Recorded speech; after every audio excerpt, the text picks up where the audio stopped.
दोस्तों, तो कैसे हैं आप सब। दोस्तों, मैंने पिछले वीडियो में आपको कुछ टॉपिक्स क्लियर कराए थे, जैसे परमाणु संख्या थे, सोमरफेल्ड मॉडल, समस्थानिकों की विशेषताएं।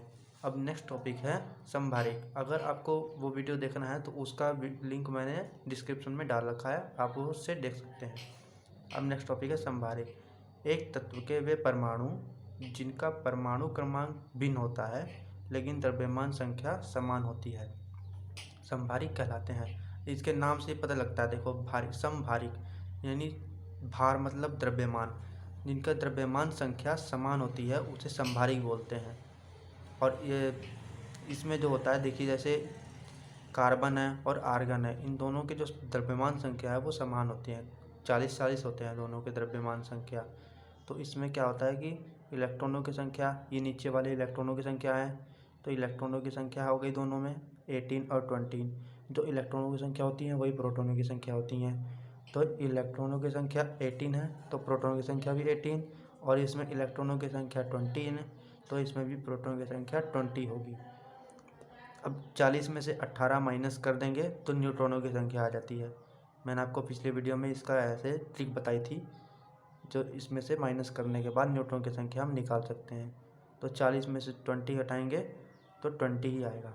तो इसमें कार्बन की जो प्रोटॉन, न्यूट्रॉन और इलेक्ट्रॉनों की संख्या जो है वो है 20, 20, 20, लेकिन इसमें जो है इसमें अलग अलग है, 18, 18, 22। अब नेक्स्ट है समभारिकों की विशेषताएं। समभारिकों की विशेषताएं जो होती हैं वो होती है, समभारिक के परमाणु क्रमांक भिन्न होते हैं, ये हमने पढ़ा है।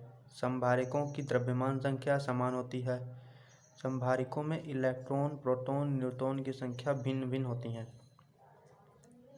समभारिकों के भौतिक व रासायनिक गुण दोनों ही भिन्न होते हैं, यानी इसमें सब कुछ अलग अलग ही होता है, सिर्फ द्रव्यमान संख्याएं समान होती हैं, बाकी सब कुछ अलग होता है, इसलिए इसका नाम समभारिक है। आपको मैंने इसका बता दिया। समभारिकों के अगर आपसे कोई पूछे तो आप इस तरह से इसको बता सकते हैं।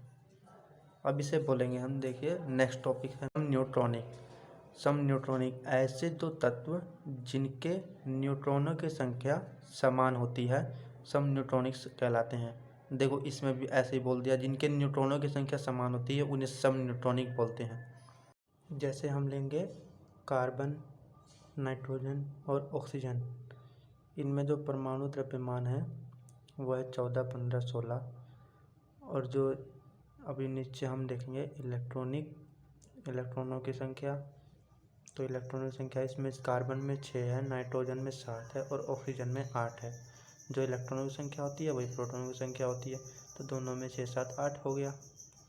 अब जो न्यूट्रॉनों की संख्या है 14 में से 6 माइनस करके 8 आ जाएगा, और 15 में से 7 माइनस करके 8 आ जाएगा, और 16 में से 8 माइनस करके 8 आ जाएगा। तो इसमें न्यूट्रॉनों की संख्या जो है वो सेम है, बाकी ये सब जो है ये सब अलग अलग है।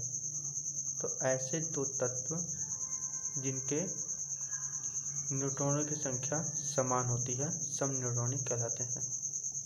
हमने 2 ले लिया, इसमें 2 लिखा हुआ है लेकिन हमने 3 तत्व ले लिए, उससे कोई प्रॉब्लम नहीं है, आप 2 लेकर भी दे सकते हैं। ऐसे 2 तत्व लीजिए जिनके न्यूट्रॉनों की संख्या बराबर हो सकती है। अब हम नेक्स्ट टॉपिक आते हैं डे ब्रोगली समीकरण।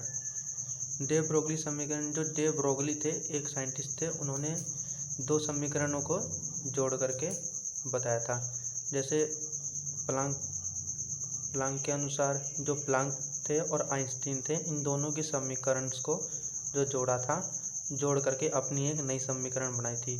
जैसे देखिए, प्लांक के अनुसार जो समीकरण दी गई थी वो थी E=h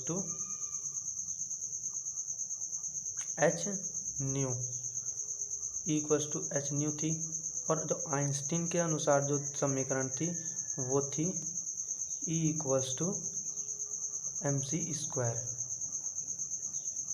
उसे उन्होंने सॉल्व किया, इन्हें mc², जैसा आपने इसमें देख रहे हैं।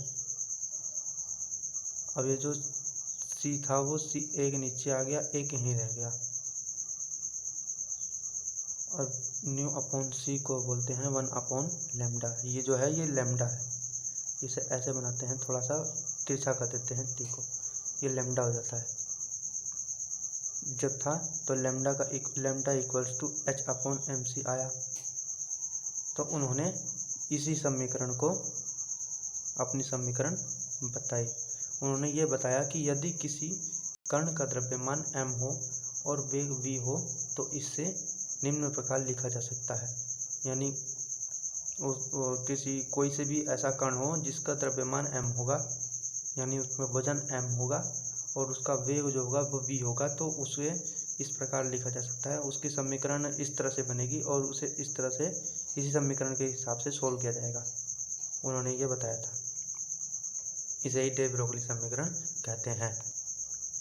अब नेक्स्ट टॉपिक है हाइजेनबर्ग की अनिश्चितता का नियम।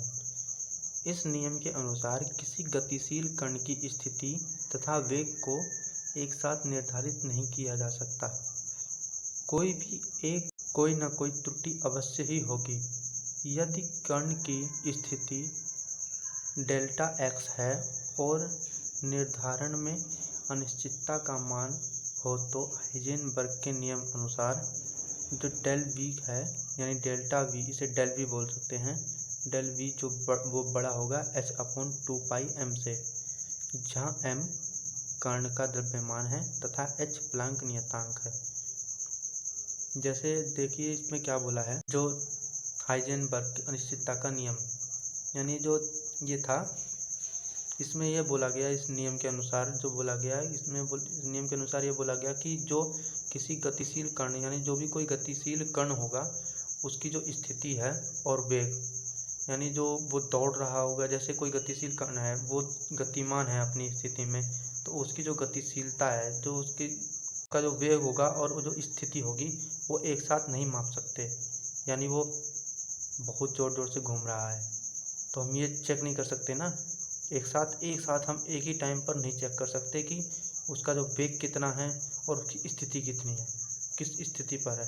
जैसे कि यहाँ पर कोई साइन लगा देते हैं, अब ये साइन कौन से ऊपर है, कौन से साइड पे है, नीचे है कि ऊपर है, चाहे या इधर है या इधर है, किस साइड हो सकता है, ये साइन हम पता नहीं कर सकते, या हम उसका वेग नहीं बता सकते। अगर साइन बताएंगे तो वेग नहीं बता पाएंगे, कोई ना कोई त्रुटि अवश्य होगी, ये उन्होंने बताया।